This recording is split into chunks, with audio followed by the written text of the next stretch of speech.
It is an honor to meet you, my lord. Prepare for battle. I'm ready when you are.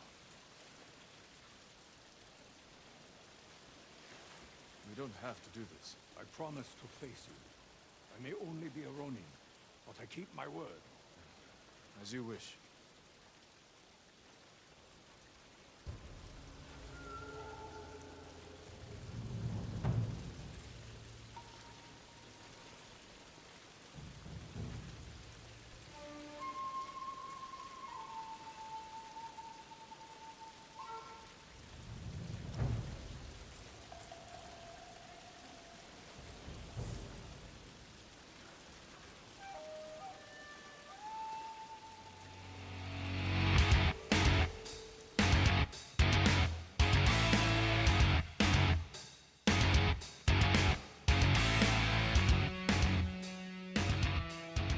Hey, welcome to Miscellaneous Guys Podcast number 10, part 2.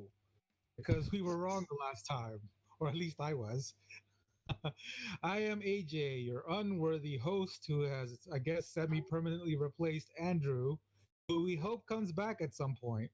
But he's willing to take time off to play Destiny 2, and yet he is not willing to come and share an hour with us. I'll just throw that out there. All right. On top of Priorities. that, with us today is DJ. Hey, what's up, everyone? Hey, hey. With us today is McQuack, Josh McQuack. Hello.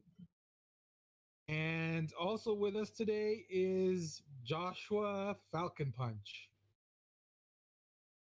who is so excited to be here.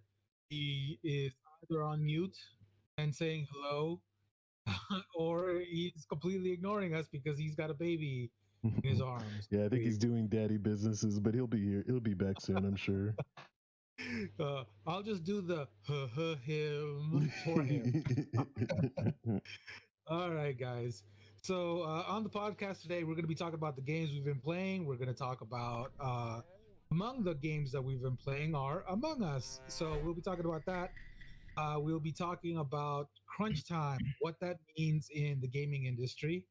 And if there's time, we'll be talking about what rumors are out there as far as what's left for Xbox and PlayStation.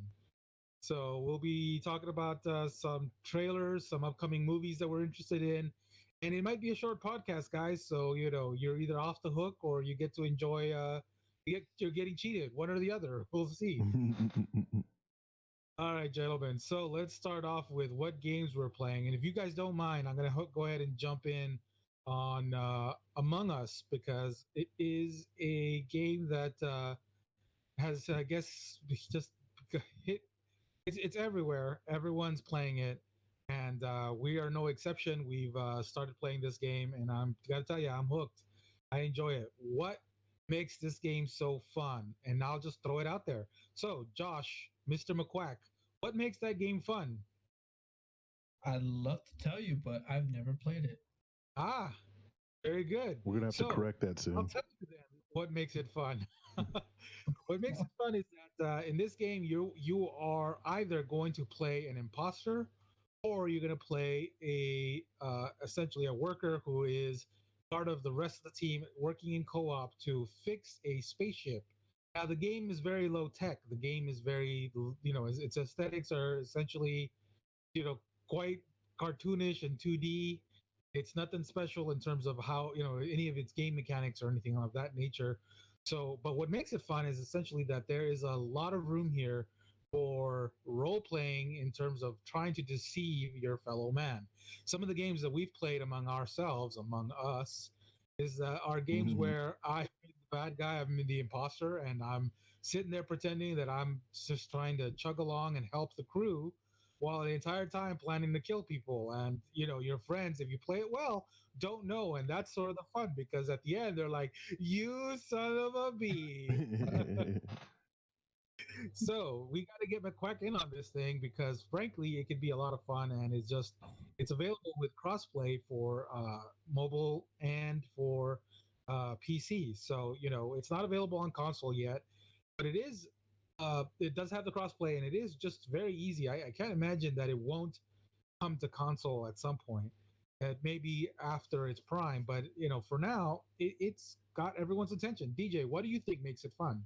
So one of the things I think I like about it is that it's simple and it's simple fun. It doesn't take a lot of complicated mechanics. They took something real simple, and the thing that really makes it fun is the interaction with the other players. Which I was just thinking this might be one of the things that'll slow it down on console, because if you're not on some sort of game chat, voice communication, you have to type your stuff to people, and with the controller that's going to be difficult. Now hopefully these next gen consoles are going to allow you to use keyboard and mouse, and that won't be an issue. But right now, trying to tell someone, hey, blue sus, using a controller is going to be a pain in the butt. But as far as the game, though, the only time I have bad times on the game is when I'm playing. There has been issues with hackers, and they can ruin a game fast. And people who just it's one thing to role play a little bit, but there's some people that just go in there to troll, and it's like, come on, guys, let's play the game. You can talk crap, but let's have fun. Let's actually progress through the game. But some people intentionally do things to ruin things, and then people leave the game if they don't be the imposter. If you go with randoms and they're not the imposter, you'll have 4 to 5 people leave right at the beginning, and that can ruin the game. So the best way to play the game is with a group of friends that you're all on voice chat with, and it's a ton of fun. Just pointing the finger, dodging accusations, all that stuff is a lot of fun. Yeah, it's you know, so actually, let me ask McQuack, you haven't played it. What stopped you from playing it? It's not 4K. Just kidding. No, I'm just kidding. I don't know. I've had, I think, multiple chances to play. With my fiance inviting me or telling me, "Hey, we should play," and stuff like that. But I guess because it's on the phone, and I don't know. I just don't. It hasn't drawn me because I haven't heard the rules as much or seen any gameplay at all. I haven't even seen a YouTube clip of Among Us. I just seen these like drawings of like these red, yellow, blue astronaut looking people. Mhm. And that's pretty much about it. I haven't really looked into it just because I'm like caught in my my own world in terms of my what I'm playing or watching. Uh, but I mean I'm definitely down to give it a chance. It's just I guess the mood hasn't strike for me to actually say, hey, you know what? Yeah, I'm down to play right now. It Ah, is it is free on mobile, so you don't have to wait to watch a video. You could just try it out. But I do enjoy playing it on the PC more. But I think that's just because it's easier to type. When I have to type to people, using a full keyboard instead of my thumbs is just so much better. But that can change. Some people are really good at typing on a phone. So I will say this too, along with what you guys have been saying on why it may not be the best suit on console. I believe the Xbox One is, compatible with the keyboard as well as you can connect your phone directly to it, oh and wow. then you can type up stuff uh, depending on the game. So that's Yeah, right. I believe that function is there. I'm not entirely sure on place. I believe it is because I heard something about keyboard being implemented on a game like Final Fantasy 14 because it's an MMO and all the key functions. But I'm not entirely sure on that. But I know for sure Xbox has that compatibility feature for both your smartphone being connected and a keyboard. well, if that's the Yeah, case, then yeah, definitely Among Us on consoles. Hell yeah. But it still doesn't fix the fact of what you mentioned in terms of playing with randoms and trying to have that constant communication. So I mean, maybe playing with other people on your friends list or something That. like that, maybe. Mhm. But that's at least with the keyboard and input, Yeah. they have that fix. yeah, Yeah. it can still be fun playing with randoms though, and in fact, that like many of the random games that I played, I played this game with you can play with randoms. I think it's best when you play with at least one other friend. Not largely because like the other friend can sort of support you even if they're even if they're an imposter. There's sort of like an unspoken, you know, like deal there where you're gonna look out for one another, or you can break the deal and then kind of just go after one another, and that could be fun. Um, so, but I think playing with randoms and some of the funnest games I've had are playing with the randoms, largely because it's guilt free, Mm-hmm. and they don't know you. They don't know what you know. Some of us like we're fairly good friends. We know each other. We talk to each other a lot. We can kind of maybe tell. It's like, hey, when this guy lies, he says something like this. I know. Tells. I remember one game we were playing with Yay, and it was just like, Chris just literally went, "Oh no way!" And as soon as he said that, I was like, it had to be Yay because the only way it hurts that much if it's Yay. So I started to obviously suspect Yay, and then it was like shortly thereafter, Yay's giggling. I was like, no, it's not me. No, it's not me giggling. And it's like those giggles tell me it's Yay. So it's like I know him. I know it's Yay, and it's still fun, but it's like that takes away a little bit of the challenge, right? Yeah. But it So in my opinion it's kind of like playing a game of poker with friends. You're Because okay, so the way the game's supposed to be played is that you're only supposed to communicate with each other during the discussion times, and that's usually when someone calls an emergency meeting or if someone finds and reports a dead crewmate. So you're supposed to be silent when you're running around doing tasks or being the imposter. But I kind of think it's fun if you're on voice chat and you're talking with your friends. I think it's fun to kind of ignore that rule and just be careful about what you say, because it adds another element to the game where it's like, hey, I gotta be careful what I say because I could give myself away as the imposter, or I could just lie and be like, oh yeah, I'm a crewmate, I'm doing this task here, you know. But I don't know. It's each their own though. I think Chris was actually really good. His approach was like very disciplined of like, once he's dead, he went ghost silent. Yeah. And so I think your suggestion is essentially you can follow the rules and have the voice chat, so it makes it more fun. Yeah. But still like, follow the rules to make it so it's not like you're not cheating or it's not overly easy. So I Yeah. do like the idea of sort of being able to do both Just be cautious simultaneously. about what you say, and don't be like, oh, purple killed me, you know. Don't do that. Right, right. I think voice can actually be implemented into the game as part of the standard. Like at some point, they'll be able to make it so that voice is sort of standard. Everyone can talk. At the moment you get killed, let's say, it just sort of mutes you and puts you into a different like chat room or something. That's what I And, thought they and did then when I first heard of this game. I totally thought that's what it was, but it's not. Yeah, and I think they'll be able to do that. And I'm guessing that if it's going to be a success on console, something like that might need to be implemented so that it's not so reliant on having to use your phone or having to use a keyboard to communicate. Um, yeah, but so McQuack, it just to give you a bit. Have you played Secret Hitler before? Yeah, it sounded a lot like it.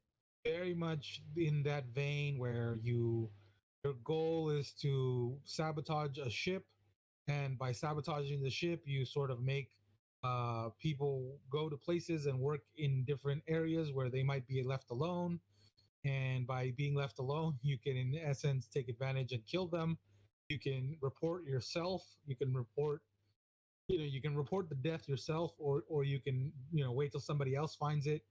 You can lay a trap. You can sort of hide in the back and say, there's a dead body there, and someone comes to claim it, but your time to kill has come right back up. There's like a time to kill wait. It's not like you can just kill every Cooldown. single one of them one after the other. But so if you lay the trap right, you can get them. So little by little, you can sabotage everything and make it really hard for the crewmates to repair the ship and make it work. So that you're working against them and you're the imposter, and you're at the same time trying to convince them that it wasn't you that's done the deed. And as an imposter, you have sort of access to different ways of getting around that the crewmates don't. So you can get around a little bit faster, which comes with a risk because if you're seen, they can run and say, "Hey, I saw this person coming out of a vent," and that means that you're the imposter. And so then it's a fight about who you're going to believe the most. For example, when I've played with Joe, I don't trust Joe at all. I trust Joe about as far as I can throw him. So almost every single time he was like, "Trust me, AJ, trust me." I was like, "No, I can't trust you." And what ends up happening is I end up giving him the boot. Yeah, because during the discussions, you have to vote on who's going to get shot out the airlock. So it's like that's when you discuss, and that's when the imposters try to shift blame onto someone else. But at the same time, the crewmates is like, "Oh, I saw him kill. I saw him kill," and that's really where the fun comes together. How many players? Up to 10, but you can Oh, set it at like five, in between 5 or 10, and you can set it in between 1 to 3 imposters. sounds pretty good. Yeah, So it's you a could have more than one Hitler, I guess, for for for funsies. um, all right, guys. So that was Among Us, and I say if we do nothing else, maybe if there's time, McQuack will join us in some Among Us after this podcast because it'd be fun to have just another member on there with us.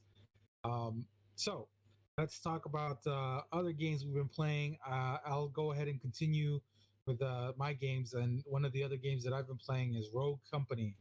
The best way to describe Rogue Company is that it is somewhere between Gears of War and Saints Row, in that it is the third person shooter, or yeah, a third person shooter, and it has modes that are a lot that are essentially like King of the Hill in Gears of War, or King of the Hill in COD for that matter. You're supposed to capture an area, hold that area, and eliminate a specific number of opponents against it. Now, what makes this game fun is that it has several different characters. All these characters come preloaded with different weapons. The weapons you get are in the start can make a big difference. So if you choose, if you choose your teammates wrong, or if your teammates choose the wrong characters to combine with yours, you may end up being overwhelmed by the other team because they chose theirs to be more like targeted to defense, or targeted towards just overwhelming offense or what have you. So there's a component of like wanting to choose your characters such that one of you might be very offensive and very agile, one of you might be very like, you can take a lot of damage, and you can put in a lot of things to slow down the offenders or what have you. You're always on opposing sides. The maps can be really fun. They do scale. They go vertical, and also obviously on the ground and whatnot. So I don't know. I really really enjoy this game, and one of the things that it's got going for it is that on top of just sort of having only to choose which character loadout you like, you know, it's very quick. You get in and you get out, and you can do it very quickly, which can have its benefits because if your teammates, if you're playing with randos and you're just not jiving with them, you can get overwhelmed, and it can be sort of like excruciatingly bad for you. But it can be over very quick. So that's actually a benefit. And at the same time, even if you're doing well, you can also overwhelm the other team and do well and do it fast. And it can be so much fun. Now, it's also, it plays a little bit like Gears. It's not as sophisticated. Its mechanics are a lot slower. I think it's geared more towards. I'm playing it on console on Xbox, but it's geared more towards PC players, I believe, because their ability to sort of hip fire and hit headshots is takes precedence in the game. You do want to go for headshots in the game, but it's, I don't know, it's a lot of fun. I want to invite you guys to try this game, to try it with me. I've been playing with Rudy and Chris and Yay, and we've been spending a lot of time on it. Whenever I've had time to play, I haven't had much time, but whenever I've had time to play, that's the game I've been playing. Is that the free to play one? That is the free to play one. So it's Rogue Company, and it is free to play. So giving it a shot is cheap. It's not a huge download. I think it's like under 25 gigabytes, which these days it's got a lot of apps. It's got three different modes at the moment, but I think it's going to expand into other modes. And it's got a few unlocked players to start with. The other players do, like any game, they want to make money, so they have players that they want to sell you. You don't necessarily have to do that, but some of the funner players can be in that category as well.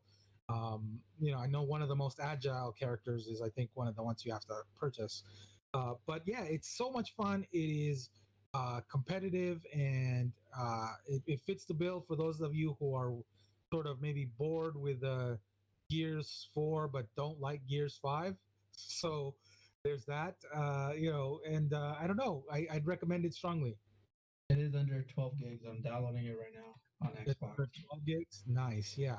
So it's a fairly small game, but there are a lot of maps. Don't get me wrong. The aesthetics are like any many free to play games. They're sort of basic, but they get the job done, and the actual mechanics that they have put in place can be fun, from the grenades to like the fences and the posts and the guards. And you have like these you can remote rescue a team, pick up a teammate, which is really neat. And there are a lot of cool things that sort of you can, for every thing that you can do, there's another team member that can sort of negate that, or I should say, there's another opponent that can negate that, and it can make it for a very interesting and challenging game, especially when you're playing a sophisticated team that knows the map. That sounds cool. Yeah, it's fun. So give it a try. You guys play on Xbox then? We are playing on Xbox, yeah, but it is crossplay, so you can play on your PC and join us. All right, I'll check it Do you out. know? I don't know if you know this, if you tried it, but do they have like a? I know that you said that they have crossplay. Is it under one account and you can play, like, continue from your Xbox account to your PC or anything like that? Do you know? Do you know about that? Unfortunately, that I don't know, and it's largely because I'm one of those people that don't play on PC, even though I have a fairly good PC to play on. Um, and I would like, I think I'll if we had a researcher that was here with us, hint hint, perhaps he would be able to look into that. But unfortunately, at the moment, I wouldn't know. The crossplay it has can be turned off, so you can play exclusively console players or exclusively PC players. I only ask because since I don't care where I play as long as I'm able to play a good game in terms of platform. But I've noticed a lot more that I'm playing games on my Switch while I'm at work, on games that aren't too like graphic intensive, like Fortnite or Rocket League, and I'm able to play Rocket League matches at work, and then when I get home, it's already synced up, so I can play on my Xbox under the same account. That's kind So of I like, don't know if that. I was just gonna say that's Yeah, kind of like what Destiny 2 did when they finally opened it up.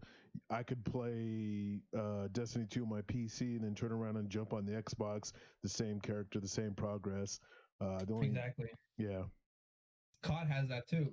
Modern Warfare. You can play on PS4, and then for whatever reason, if you have an Xbox version like myself, you can switch over to that, and it still carries over your progression, the stuff that you've bought in terms of like the battle pass. It all carries over, and I'm actually liking that aspect if they move forward with it like that. So that's all I was asking, because I know that that game is on Switch. So if I can play on Switch, and then when I get home, all my progress continues, that'd be even better. So I'm trying to look it up, but what I've found is that it says that it supports full cross platform play and cross progression. So I think Ooh, cross progression is the term that you're looking for, and there I you think go. that, yeah, you can play it on the one game and then pick it up on the other. How well that works, I don't know, but it does say that it has that support. So I would say you do a little research if you're really interested. I'd love to play with you. I think you'll pick it up very fast, and especially since you like Gears, you'll enjoy sort of the King of the Hill and some of the modes that are very Gears like. And then some of the maps are actually, some of the maps are poorly built, but then they have so many maps, and the like so many. I think they have like 10 or 12 maps to start with, and that's It's not actually that pretty bad. good for a free Yeah. to play game. So, like, I would say, give it a shot, and yeah, we can all play together. I mean, that'd be cool. Yeah. Very interested. All right. So, and then I'll end it on one other game that I've been playing, which is I've been playing Crash Bandicoot Crash 4. Man, that game is absolutely beautiful and so much fun. And I've forgotten what it was like to have to sort of sometimes do button pushes in sequence and in repetitive mode and sort of quick react in terms of like move here, move there, jump there, back up, it's spin, that sort of stuff. Well, It is this is exactly what I wanted from the type of like for bringing a franchise forward. This is the perfect game to bring a franchise forward. I am enjoying it immensely. I think it's a game that can be played by children and enjoy it. I know I played it with my nephew and he was just absolutely hooked. And I've been playing it a lot and I'm absolutely hooked. And at the moment, I can't decide if I'm going to play Rogue Company or Gears or Crash Bandicoot because it's just that fun. I wish there were more abilities to sort of have, I guess, maybe multiplayer competitions in this because I really enjoy multiplayer or playing with other people. But so far I have not found that. I haven't really tried, but because I'm rarely an explorer in terms of like what can you do with a game. I just want to play, and then once I've played, it's like okay, now that I'm done, I'll look at what else I can do. But man, this game is so much fun. There are so many different talk about like levels. There are so many levels and so many different ways of playing this game, and you can play with other players as well, like other what previously non-playable characters. That it is just so much fun. It is probably one of the funnest games I've played, I've been playing Battletoads as well. Has anyone played the new Battletoads? No, I haven't. It's for any I of you, did. for anyone with game. What did you think of Battletoads, by the way, McQuack? I played about probably like an hour and a half, 2 hours, and it was okay. I mean, I felt like it was. I don't know. I guess maybe it wasn't for me, or I wasn't getting it. I wasn't understanding it. But I felt like there were other beat 'em ups that did it better, especially around that time where Streets of Rage 4 came out. I just wasn't feeling Battletoads at all. I mean, I played maybe, like I said, 2 hours. I finished that motorcycle, I guess, driving section. We're Uh-huh. trying to avoid all the barricades. I passed that part, and then after that, I felt like okay. I mean, I beat a boss. I did that. I don't think I'll be missing much if I don't continue. Right. Especially since it was on Game Pass. I mean, I didn't have to pay anything extra for it, so it was a good tryout, but not for me. I could see why other people may like it, but not what I was looking for. I will echo your sentiments for the most part. A little disappointing, but there are aspects that I feel like got right. And one of those things that they got right, for example, is again, I've been playing more and more with my nephew as much as possible because I missed a kid, and he's got more time on his hands now that everyone's staying at home and work, I guess, working from home and also schooling from home. So you know, my nephew came over the weekend, and I played that game with my brother. My brother is at a stage in his life where he plays only two types of game. It's either COD, pretty much, or like Battlefield, COD, and like so just that type of first person shooter, or he plays like the Ark, Survival Evolved or whatever it's called. Yeah, I remember. That's like the only games he's playing these days. And yet, when we started playing Battletoads, he's like, "Oh, that looks fun. Let's play it." I just happen to have three remotes here, so we played. All three of us played all the three Toads and everything, and played in those modes. Now, it can get super messy, but like, man, like when it gets right, it can be so much fun. You can bully the bad guys. You also have to you can do things where you time it together, and it's so cool. Like that aspect of it like is good. Now I'll agree with you. Like overall, like there's a certain level of disappointment and there's a certain level of repetitiveness. And that bike thing, we did it on like the hardest level, and that was torturous. Overall, it's especially in terms of like the amount of perfection required. I don't think it was refined enough because like the slightest twitch in one direction or the other seemed to move you enough to make to be a bad thing, you know.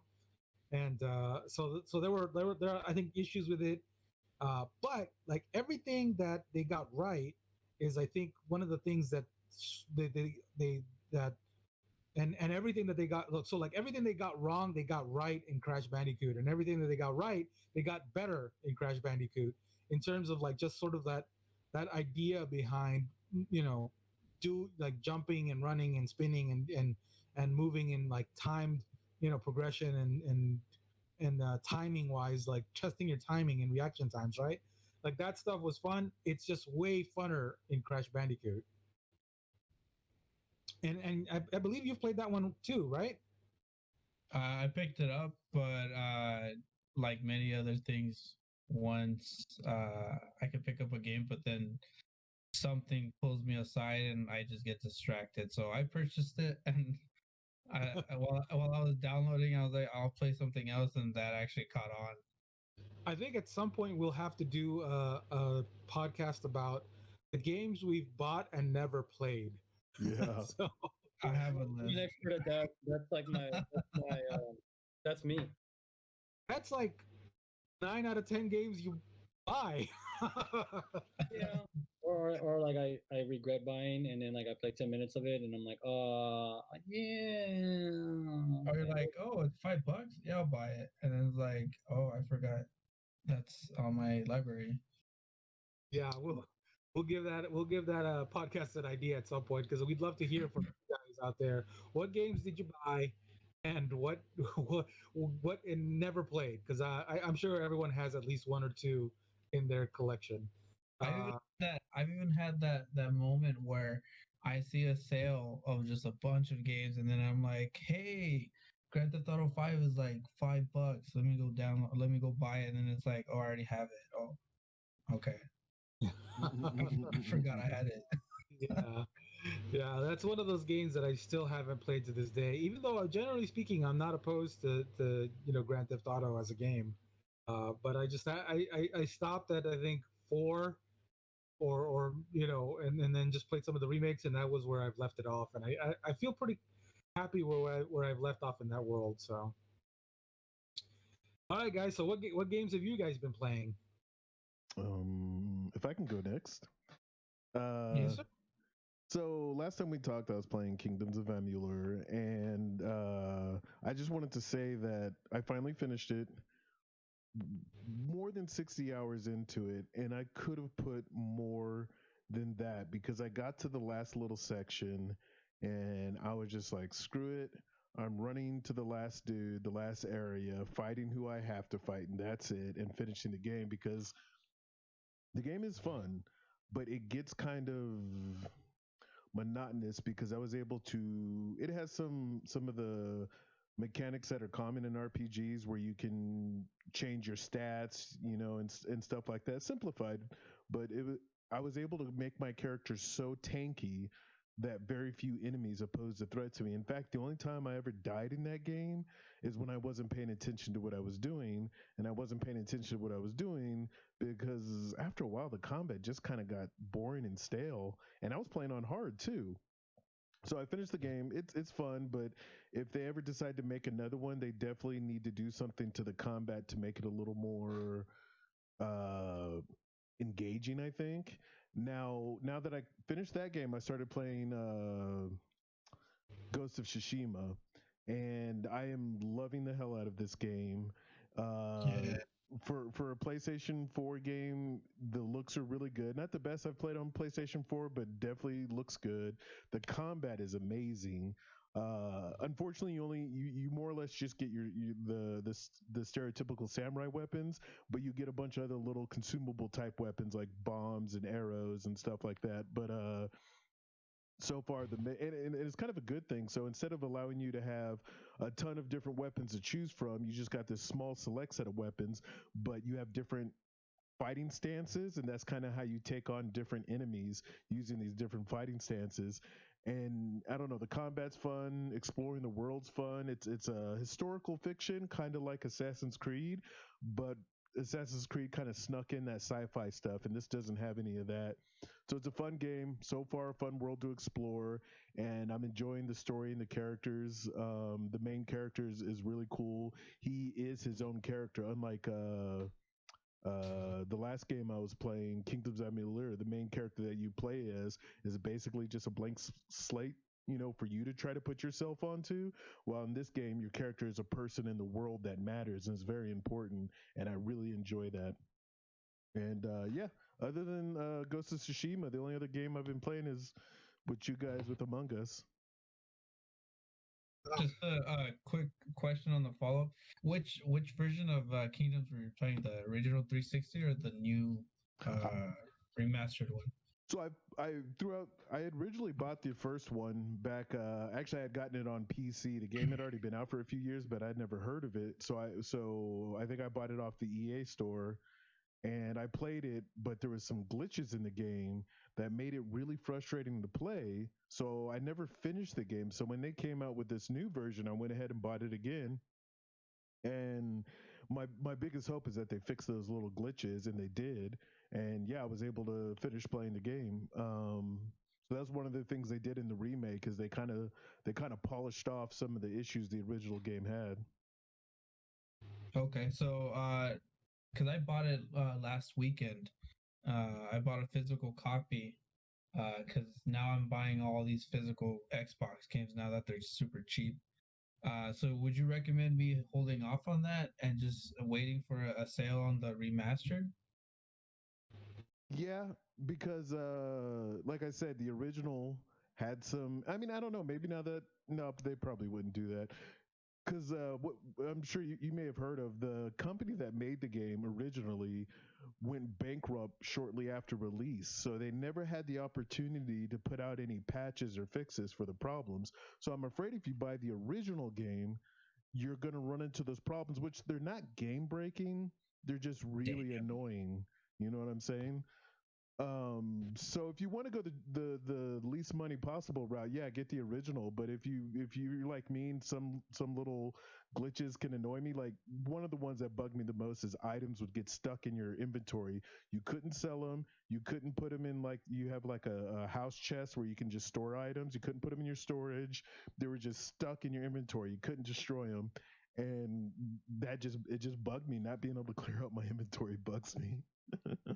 Yeah, I think I'll probably just hold on to it sealed, and I'll probably get the remastered on a sale, on a Black Friday sale or something. Because it did interest me for the longest because of the art style, and I did hear about all the problems that they had with like the state of Rhode Island and stuff like that. But yeah, I mean, I'll probably wait on it then until I'm distracted again. Yeah. It was fun. It just said after like 60 hours, maybe if I didn't try to do every side quest, it wouldn't have been as bad. But I think I just got burnt out on the game because I was trying to do all the side quests, and yeah. Do you guys have seen Toy Story, right? Most of the majority of those films. Yeah. You know those toys who get all depressed and sad because you don't play with them, and they just end up in like I can imagine McQuack showing up at GameStop, and like the moment he buys one of those games, all the rest of the games after at night closing, they're like bump bump bump, another one bites the dust. It's like, please install me, please. I'm just gonna keep it in my plastic. Please unwrap me. Right on, man. It's cool. Well, yeah, we've already discussed Among Us, so we'll go on to what other games we've been playing. McQuack, Mr. McQuack, what games have you been playing? Well, I get distracted very easily, and so I bought Crash Bandicoot. And while I was downloading it, I had also bought Mafia Definitive Edition, and I never played any of the Mafia games. I never played any of them. I didn't know anything about them, but I kept hearing about, oh, Mafia is really good. Mafia 2 is really good. And so the cover really got to me. I really liked the aesthetic of the box art. So picked it up, installed it, and I was hooked. The story was really good. Gameplay is a bit clunky, but I got used to it. I guess because it's from an old game that they were just trying to make it more modern. But after playing so many other third-person shooters, that this one just felt super clunky, and even the animations looked very stiff. But the acting was really good. Story was very engaging. Uh, and it made me want to watch Goodfellas, which not in a bad thing because I still just wanted more. And I actually finished this game. This is one of those rare games where it hooked me so well that I finished it. And I finished that one, and right after I finished it, I bought Mafia 2 so that I can just continue whatever storyline is going on. So right now I'm playing Mafia 2, and that one's, I think, just as good as what I had recently finished with Mafia 1. So that's what I'm playing right now. So for those of us that haven't been sold on the game, or let's just say that we've resisted or whatever it is, for whatever reason we haven't picked it up, what would you say? What is the like? Let's say two or three primary reasons that you, beyond what you just said, why should I pick it up? Like, what do you think would make it like that good? Is it the story? What exactly is it that makes it good? Well, for me, it doesn't overstay its welcome. It's not like a prolonged story. It doesn't drag. I felt like the time of play was just right. I believe I finished it in like about 10 hours. So maybe that's why I was able to finish it, because it's 10 hours. And that the aesthetics they get right of the era in terms of music, cars, on how the driving was. I mean, there was several car chases, and I could have sworn I was going like 30 miles per hour, and that was like fast at the time. Um, and it kind of looked funny, but I mean, it was just true to the aesthetic. Um, like I said before, the voice casting or the acting is really good. The story is very simple. You get behind these characters. Um, and also I like the accessibility that they have in this game. A lot of the times in open world games, especially when you have to go from point A to point B just to continue on with the mission, this game gave you the option where if you want to just skip that portion of the driving, you can. If you're at your, let's say, your main base, your warehouse where you start the mission, and it says, hey, get into your car and drive up the other side of the city so you can meet up with Tom. You can really drive, and you can search, you can look around for hidden collectibles and stuff like that, or you can just get in your car and there's a button that just says skip the driving, and then you just continue on with the story. I really like that feature as opposed to just bloating the gameplay up with just driving from point A to point B and stuff like that. You can just skip that entirely. Oh, Uh, so I like that feature. I think that's why I was able to just blast through the story and play how I wanted to play what I wanted to do. If I wanted to look around, I could, but a lot of the times, no, I just want to continue the story. Let me see how the story progresses. That's what I liked. I think as we get older as gamers, that is one of those things that like is a big plus for us. Allow us to play the way we want to play because we just don't have the time. Yeah.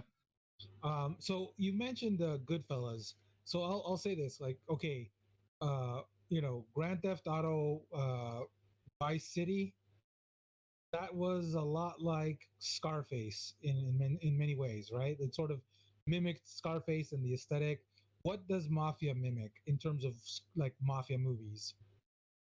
In terms of mafia movies, I'd say closer to like The Godfather, closer, or actually even closer to what's that name of the film with Johnny Depp and I think Al Pacino. Ah, that one is Donnie. No, wait. Donnie Darko, Darko. No, that's Jake Gyllenhaal. Yeah. No, this is I know which one you're talking about. It'll come to me soon, hopefully. If not, Where maybe we can Johnny do the a cop, research here on it. Yeah, that's so it's got an element of sort of cops in investigating undercover. Donnie Brasco, Brasco. Yeah, it has that similar to that in terms of nothing undercover, but more of like I guess the relations between how someone gets into the mafia or into the family, into some organization, and how it works. I don't want to spoil the story in any way, but it's similar to that. Yeah, That's do you what get I the game LA Confidential? I think it was like. LA Noir. No, LA. LA Was it LA Noir? I forget. Yeah, But LA Noir. it was based on I think a lot of it was inspired by like LA Confidential. Oh, I don't know about that, but I have played LA Noir. Very A bit. LA Confidential was a film in released in 1997. yeah, and I think that LA Noir was based. They based a lot of its sort of aesthetic and sort of its style and even what it went for on the whole period and movie of LA Confidential. Yeah, LA Noir was the game released in 2011. Very similar to LA Confidential. Very nice, very nice. Yeah, I never got to play that, but I do want to. Like, I did always enjoy a good mafia film, and so I want to. I've been trying to figure out which ones I should get into, and I think Mafia might be a good starter. Yeah, definitely, most definitely. All right, cool, cool. All right, so uh, it sounds like Mafia's taking up the most of your time, Mister Falcon Punch. Good search. Oh, Yeah, here. Um, what games have you been playing? not much really, but this past weekend I was playing with Yeye and Jesse and Thomas. We were playing some StarCraft on Blizzard or BattleNet, which is free. So we were playing StarCraft One Remastered or Reclassified or something like that. Oh, I'm trying to bring it up right now. Trying to load it onto my screen. But basically, I've never played this game. It's a computer game where in high school, most of my friends were playing it. They had like high tech speed, like high speed internet and all that stuff that I didn't have. I couldn't afford. So I was always kind of like envious that my friends were always playing and talking about it the next day at school.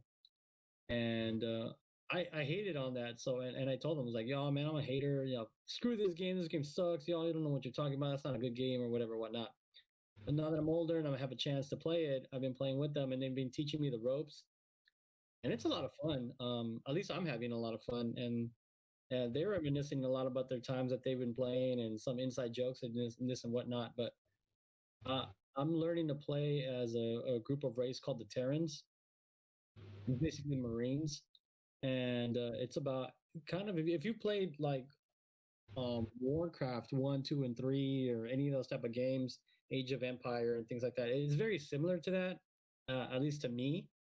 That's what the kind of gameplay is, where you're kind of building your colony or whatever have you.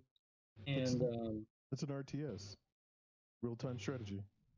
okay, so yeah, I just didn't know what the actual definition was for that type of game, but it's a lot of fun, to be honest with you. I enjoy it whenever I do play with them, and I do enjoy them teaching me the ropes and as to how to build faster. Yay is a beast, dude. Holy shit, that dude. Um, like I want to say 2 or 3 minutes into the match where we're playing 3v3 against the computer because we're not ready yet from what they're saying, or 4v4, 3v3. Whenever we go up against humans, he's saying that we're not ready yet, but when we're playing against the computer, dude's already got nuclear weapons built as Terrans, as the Marines. I'm like, how the hell, dude? How the hell did you do that? Where I'm over here barely building like my supply depot to add more, more inventory for my Marines so I can build more characters, basically. So it's gonna be really interesting once we do get to that level where we start playing against humans, and I can see why it's very competitive and why people play it in the competitive field. And I'm don't quote me on this, but I believe in Korea it's very popular still, and the Koreans are very good at this game. So I'm excited to play against other individuals and get better at this game. It's really fun, and I love the fact that it's free to play. So for those of you that don't know, just download your Blizzard account and you can get the game free. And also, StarCraft 2 is also free. That's good to Yeah, hear. I heard from Joe No Show Atolls One that StarCraft is a big ripoff of Warhammer 40K. Angry Face. Big rip, big rip. Haters are gonna hate, but I spent a lot of time playing StarCraft, the original, in my younger years too. I didn't play online much because I was bad at it, but playing against a computer, and I played around with the level editor a lot. I wish I had that kind of mentality as I had back then because I really tried to create my own levels. Never got a chance to test them, but StarCraft and Warcraft definitely games I put a lot of time in. Nice, yeah. Well, I think StarCraft brings out the feels in Joe No Yep. Show, uh, Mr. Late to the show. Uh, but yeah, overall, I think we've had a lot of fun playing a variety of different games. And these games they obviously are brought to us by very dedicated groups. I mean, DJ mentioned that one company went essentially broke right after release of their particular game. So like there's a lot there in terms of what the consequences are, what teams and studios and do to bring out games. And guys, we want to talk about like crunch time and the gaming industry. Yeah, yeah. So I kind of was reading this about it because over the last couple of years, we've seen articles come out right before a game is about to release, and the companies are going through the crunch, and a lot of people are like wagging their fingers at the owners of these companies, like you shouldn't do your employees like this, you shouldn't do your employees like this. Um, but I have a couple different thoughts on this matter. One of them is there's a lot of jobs that can not only force overtime on you, but if it's a like a goal or product related job, having that, making sure everything's right before it's released is very common. I know a lot of people in the aircraft manufacturing industry, and one thing big aircraft companies like to do is hire a ton of people to finish a project. And one of the things that's bad about that is they tend to release a ton of people after the project's over. So if these companies are doing things like that, I'm definitely against it. I'm also against it if they're not somehow compensating their employees for the extra time and hour, whether it's overtime pay, or I've heard some companies just straight up give their people vacation time instead of overtime pay. Different people different are going to want different things. So the question is, are these employees being compensated? And is it really bad to have this crunch in this type of field? I honestly, like for me, I just think it's dumb, especially if you're on salary, right? Like you're getting paid to work, regardless how many hours you're gonna work. It's not like it's a 9 to 5 job. If you have a 9 to 5 job and they try to force this upon you, then it's totally different. I can understand the anger and the hate and the frustration behind it all. If they're not going to compensate you, that means. But if they're going to say, "Hey, we're going to pay you overtime, and we're going to give you this, and this, and this," then it's not so bad.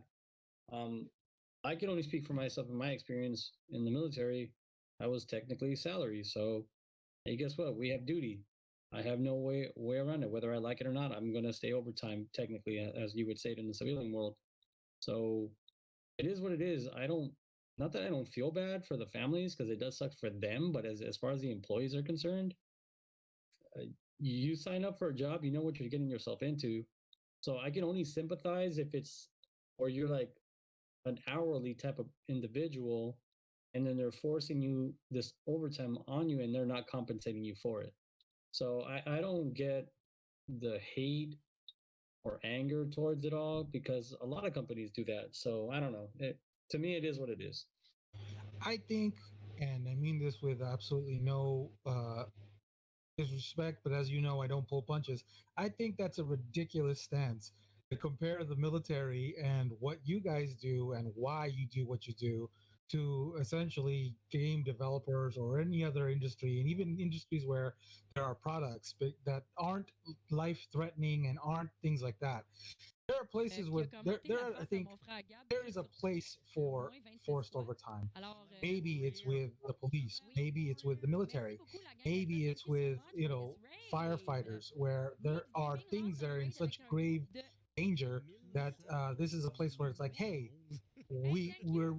we understand we're putting you at risk and we taking for the you away from our family, following. but this Everyone is here like for from the Meeks greater Gaming. good. Hey, thank you so much. Games Meeks. and Thank you. products and Wow. Hey, releases guys, can qu'est-ce always qu'il be fait? pushed back. We are a bit. There is no greater good being involved. There is no sacrifice being made. There is no signing up for that. You Well, don't sign for any company. Yeah, you take their money. You even take, essentially, like, hey, I'm exempt, right? You take that job. You never say necessarily that, hey, I'm exempt, but I'll be here 120 hours a week. This is, you're saying that that in some, like, as far as you understand, that it isn't a situation where it's forced, but it actually is, because the consequences of not playing ball. If you say, you know what, I don't want your overtime, or you know what, I'll work your 60 hours, but I'm not working 80 hours. And the consequences of that can be you're not a team player, and we know from now on, and we can't count on you, so you lose your job. And that is the type of thing that they've been doing in that industry. This is why people get upset when they do that. It's not because, oh, we signed up and we know what the consequences are, or it's not because I'm getting paid $50 an hour and with overtime I'm making 75 or 100. That's not the case. That's not the cases of what's happening. It's rather that I'm a game tester. I get paid $10 an hour, and now I have to be forced to pay to play for X amount of hours and only get $15 an hour. So I'm making what is essentially the California minimum, working it somewhere else. Now, like, let's say you're getting 15 even, but you're only making a time and a half or two or double. At the end of the day, to do that, you're being forced, and you can't. If you don't do it, you're out. That's what pisses people off. It's not this idea that it's by choice, or that things are all hunky dory. The crunch. There's absolutely nothing that says you can't push back a release. Absolutely nothing. Like, there is it's for there is that something that we the public don't see, and that's something that's internal with the company. I'm only gonna say as much as I can say in regards to what my wife does, because it's very confidential into what she's doing. But her last project, there was a deadline that they needed to meet, not per se for, and I'm only giving the example as to what I've experienced. So I'm only speaking for that particular, and this can relate to what we're talking about. But anyways, let me just go by saying that they needed to meet the deadline. There was no way that they can push this particular product past that deadline. And so for the better part of a week and a half, they were working overtime, crunch time, basically, where they were working up until 1 o'clock in the morning, 7 days a week. So just to be able to meet what they needed, and especially during the COVID situation, because from a 300-person company, they're down to 22 people. And so they have to do that type of work with just what they got. So, I mean, again, very vague explanation to it, because I can't go into detail without jeopardizing her job or anything like that. So, to me, who is that? They reduced their staff to 22 people. They, meaning whatever this hypothetical company is, right, has reduced their staff to, let's say, 20 people, or from 400 to 100, or whatever it is, because of COVID or whatever. At the end of the day, decision had to be made, and that means that the consequences of the decisions that they made should be with ownership, not with the people, not with the employees. The employees don't get, outside of, like, a few hours extra here, they don't really get the type of compensation, nor do they get the type of benefit from meeting those deadlines, such that they would say, oh, willingly. Most of them don't say willingly, I'm going to make that sacrifice. They're not put in that position. They weren't put in the position to make any kind of decision on what the deadline was. In fact, oftentimes, many times, people are ignored in terms of what this, what, like, hey, the deadline is this. We're not going to make that. You better extend it, and we're giving you fair warning so that you can. And it's ignored. And again, I don't know the internals of your specific situation, but I've known enough to see like where they've done essentially the research on what has and hasn't happened in the past. Where the push is often by management, and it's upper management. It's not even middle management. So there's like, in my mind, it's totally unfair to the employees, and I feel like it could be done differently. And I also feel like it could be done right. Like, I'm not saying don't ask for overtime. I'm not saying don't you shouldn't need overtime, but there's got to be a better way. And in general, I don't think it's done right. I can't really speak on whether it's been done right or not, but I know when companies, or at least I've heard, when companies are trying to produce a product to sell, there's more than just, hey, we need it out this time. We need it out, because we're competing with other companies. I mean, just imagine if the new Xbox console was coming out this year, but Sony had to postpone theirs till next fall. They would lose tons of money because so many people who would have bought a PlayStation are now going to buy an Xbox because they got to wait a whole year for the PlayStation. I'm not saying it's right or wrong. I'm just saying having the deadline has a lot to do with competition when you're selling products like video games, and I'm sure it happens with other products that are being sold. I know it kind of happens on the military side when they're creating when these different companies are creating products or tools, software for the military. They're competing amongst themselves, and yeah, they have huge crunch times. But I think me personally, yes, part of it is like you signed up for a job, you took the job application. Unless you're contracted, though, you do have the freedom to go somewhere else, assuming you can go somewhere else. But the other thing is like really it's about the compensation to me, because there are going to be jobs that require more at times, not always, but at times. I've known several people that worked in corrections, and they were asked to do a ton of overtime, but they got the overtime pay. So in my opinion, if they're being compensated properly for the extra time and effort they're putting in, then I don't see, because they're basically being paid to do the work, and they're being paid more to do more work. But if for some reason they're given an ultimatum, hey, do this work or you can't work with us anymore, then that's where things get real bad, because not only are they taking the stress of being at work more than they're at home, not having that free time, that relaxed time, but now they got this thing looming over their head that, hey, I might not be able to pay my bills if I don't submit to these people. And that I definitely think is wrong and unjust and shouldn't be legal.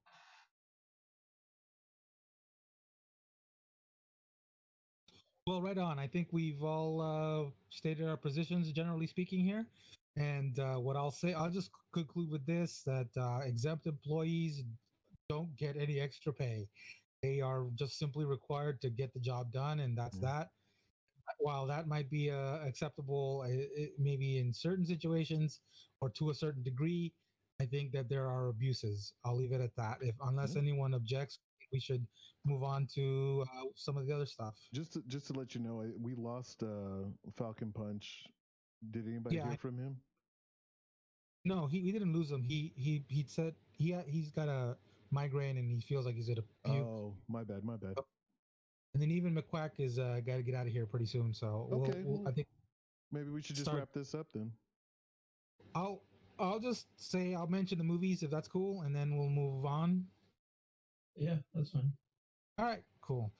So, guys, one other thing we're going to talk about here are some movies that I'm looking forward to that are game related, at least slightly here. One of those is Monster Hunter, because frankly, even though Mr. Joe No Show, Late Show, Atol's one hates the idea of this film, I am strongly looking forward to it. Monster Hunter will be out very soon. It stars Mila Jovovich. It has a great trailer. Look it up. It looks fantastic to me. I like Mila Jovovich, so in general, I'm going to be in favor of watching this. I've needed a good silly monster movie, and it feels like it's going to be in that vein. Even though some of us might opine that it's complete trash. I'm actually looking forward to it myself as well. Yes, another one in I my guess corner. I guess Joe's not listening. He's not responding. So I'll just say I watched the trailer because you mentioned it right before we started today, and off the bat, I didn't like the fact that they were taking like it's almost like they're pulling a Jumanji. You got these people from the regular world, and we're pulling them into this fantasy world, where this fantasy world already exists and has its own people. It doesn't need Marines or Army America military folks in this world. They have their own warriors. They have their own society and abilities and stuff. Why are we mixing this? It's like, oh, people won't like this story unless we put some gun ho GI Joe types in there, and it seems like I don't know. It seems kind of lame, and it might be an entertaining movie because it's a bad movie, but I don't know. I hate it when I ne- movies do this. I personally never believe in the idea of uh of a bad movie is good. Like a bad movie's bad and a good movie's good. And you may not like to admit it, but maybe you just like things that are that have a certain quality and don't want to admit it. But to your point, DJ, let me ask you a question. Why do you hate America? I don't hate America. Then why are you so against Gung Ho G.I. Joe? Maybe because I'm not a little kid anymore.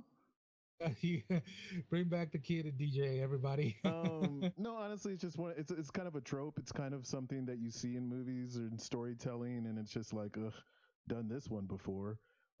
Yeah, Just imagine sure. if they made a Star Wars movie and they somehow linked the Star Wars galaxy to our Earth. Now, some people think that'd be a cool ideal. I personally think that would be absolutely horrid because it's like Star Wars can stand on its own if you have good story writers. You don't need to connect it to us for audiences to understand it.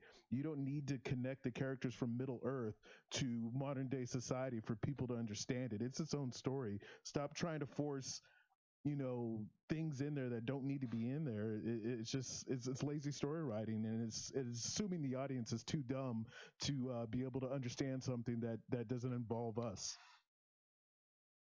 I think you're not wrong. Overall, like and overall I would say I agree with you. But once in a while there comes a movie where, there are certain aspects of it that just simply appeal. So it could be the silliness of it, it could be it could be the actors, it could be the dragons, it could be it could just be like one of the movies that appealed to me, a lot before it was released was 2012. Like that movie is not based on any kind of Mayan legend. It doesn't really, have any nuance. It has no subtlety. It's got bad writing. It's got bad actors. It's got bad children in it that don't really behave well. But man, does it have great like just catastrophe scenes of like the ocean of literally the west coast sinking into the ocean. And does it appeal to me? Yes. And I think Monster Hunter falls into that category of, Yeah. even though it's sort of I understand it could be a prized sort of franchise among gamers, it appeals to me from a I just want to see monsters and I want to see Mila Jovovich killing those So as a For me, visual spectacle, I definitely get that because the trailer, the way they did the CGI on those dragons looked badass. And same thing with 2012, the visuals of the disasters looked amazing, but it's just like that's all that's there in my opinion. But go ahead, I'm sorry. I'm a huge Monster Hunter fan.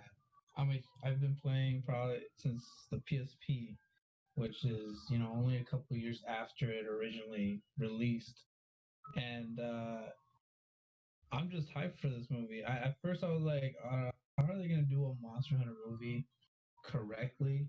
How are they gonna set it up? Because Monster Hunter is just basically a lot of rinse and repeat, a lot of gathering, a lot of fighting the same monster just to carve it out and pretty much grind. the loot drops off of it so that you can create your armor set and your weapon set, and then rinse and repeat to the next bigger monster. You know, but the way they have this premise, I'm leaving my brain at the door, and I'm just gonna enjoy it. Look, this is a machine gun, a rocket launcher versus a Rathalos versus a Diabolos, whatever it is. I'm like, where's the Bracadillo? So I can see him get, him crushing a fighter jet plane or whatever it is. That's what I'm interested in. Kind of like when I was watching Pacific Rim for the first time and loving it, and then hearing ideas of, oh, there might be a crossover with Godzilla. Oh, there might be a crossover with this. That's the type of stuff that I'm looking forward to.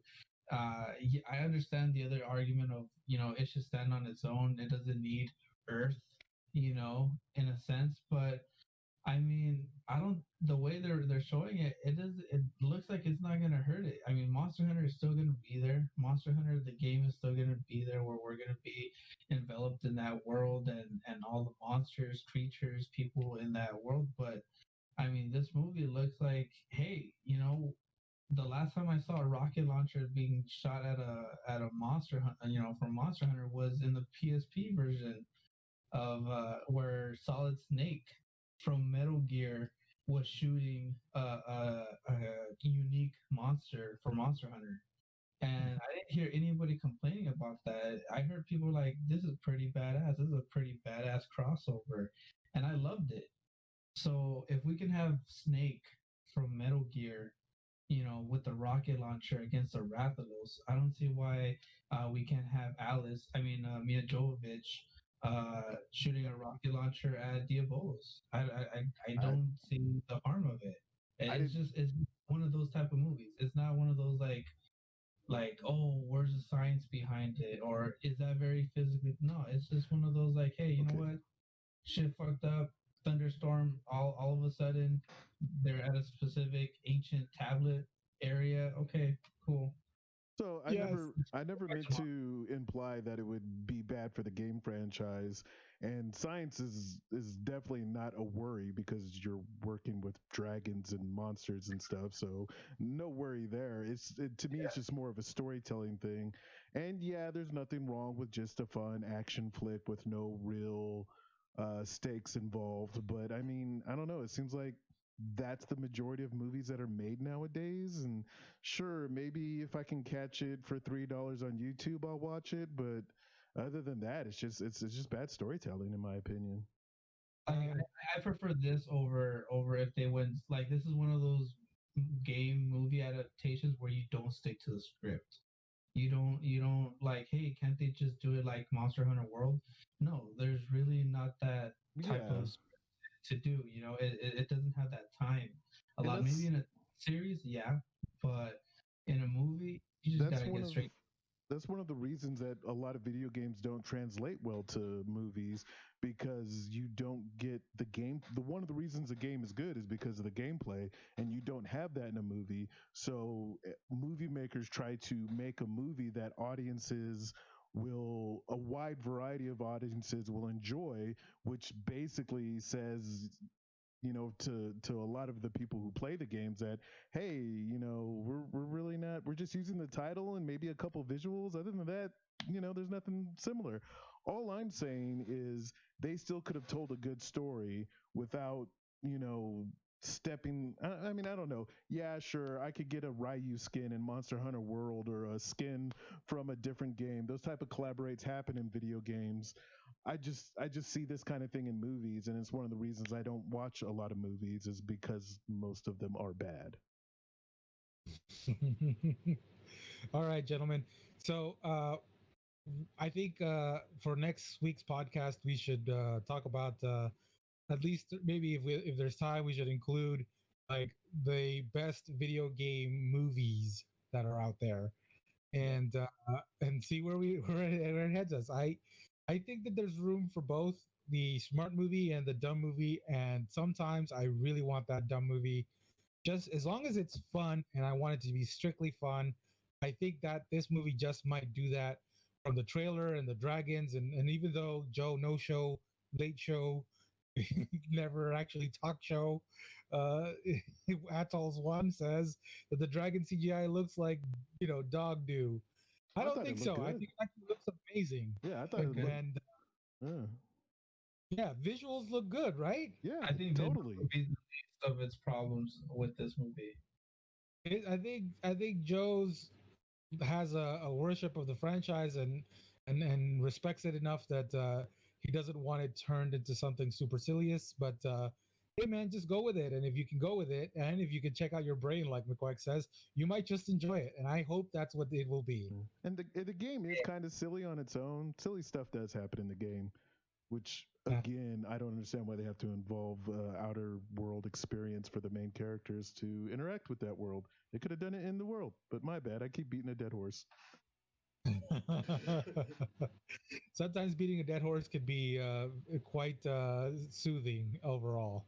Uh, Yeah. Anyways, guys, I think we're actually just going to call it here. It's been a little bit longer. We'll be talking about other movies perhaps next week in terms of movies and video games and which ones are the best movie made franchises out there out of video games and other stuff, whatever comes up, some other news coming up real soon. We're going to actually have Xbox releases in November. So look forward to that and more stuff. Gentlemen, we with us today again was DJ. What's up? See y'all next time. Yes. And Mr. McQuack. Later, you guys. Yes. And of course, Joshua was with us. He had to bail, unfortunately. But as he would say, him. And I'm AJ, and for everyone else on the Miscellaneous Guys, I bid thee a good night. Please like and subscribe. Thank you so much for joining us. Please leave comments and let us know what you think we could be doing better. And thanks again, guys. Good night. Good night.